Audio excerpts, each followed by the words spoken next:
सगीरा ने मुस्कुराते हुए अपनी अम्मी को बताया, अम्मी आज तो भाई ने भाभी को खूब मारा है।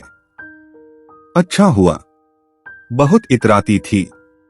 मैंने ही तेरे भाई से कहा था कि ज्यादा जोरू का गुलाम बन के मत रहा कर। प्यार के साथ गुस्सा और नाराजगी भी जरूरी है।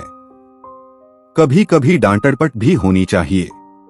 लेकिन तेरे भाई ने थोड़ी बात को ज्यादा समझा और मैं तो कहती हूँ अच्छा ही किया, दो चार और मारने चाहिए थे। सगीरा ने मुस्कुराते हुए इस बात में सर हिलाया और बात बल्कि कहा जाए इस साजिश में हिस्सा लेते हुए मालूमात में मजीद इजाफा किया। भाई तो भाभी को छोड़ने के लिए भी कह रहे थे। मैं तो कहती हूँ अगर ऐसा हुआ तो अच्छा ही होगा। इससे पहले कि माँ कोई जवाब देती तभी फोन की घंटी बजी। माँ ने घंटी की आवाज सुनकर सगीरा से कहा, देख किसका फोन है। इस वक्त कौन हो सकता है?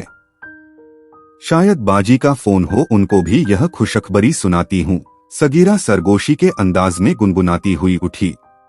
बाजी का नंबर देखकर फोन उठाया और चहक कर कहा, हेलो। लेकिन उधर की बात सुनकर चीख मारी।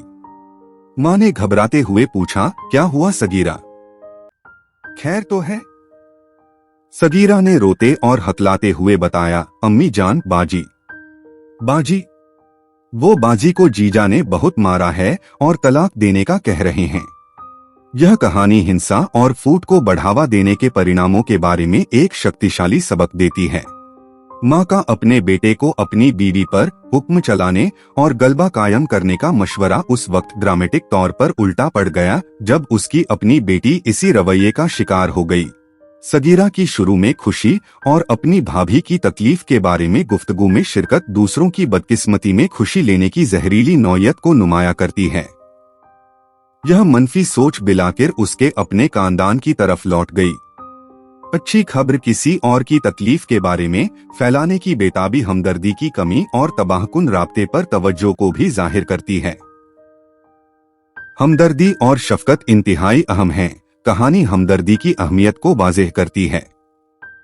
अगर माँ और सगीरा ने बहू के लिए हमदर्दी का मुजाहिरा किया होता तो वह ऐसे आमाल से होने वाली तकलीफ पर गौर करती और शायद अपने खानदानी फर्द के लिए इसी किस्मत से बच जाती। मुदाखलत तबाहकुन हो सकती है। माँ की अपने बेटे की शादी में फाल मुदाखलत, उसे अपनी बीवी के साथ सख्ती करने की तरगीब देना डायरेक्ट मसले में माविनत बनी। जबकि वालिदैन रहनुमाई पेश कर सकते हैं। यह हुक्म देना कि शरीक एहतियात के साथ कैसा सलूक किया जाए शादी में संगीन मसाइल का बाइस बन सकता है। मनफी असर का सिलसिला, दूसरों को नुकसान पहुंचाने की मनफी सोच और आमादगी ने एक सिलसिला असर पैदा किया। बहू की तकलीफ से हासिल होने वाली खुशी तेजी से सदमे और दुख में बदल गई जब वही किस्मत एक प्यारे को पेश आई। बिलाकिर यह कहानी एक सख्त याद दहानी है कि आप दूसरों के साथ क्या चाहते हैं या दूसरों को क्या करने की तरगीब देते हैं, वह आप या आपके प्यारों के पास वापस आ सकता है। यह तनाज़ा और तशद्दुद पर सेहतमंद ताल्लुकात, हमदर्दी और पुरअमन हल को फरोग देने की अहमियत पर जोर देती है।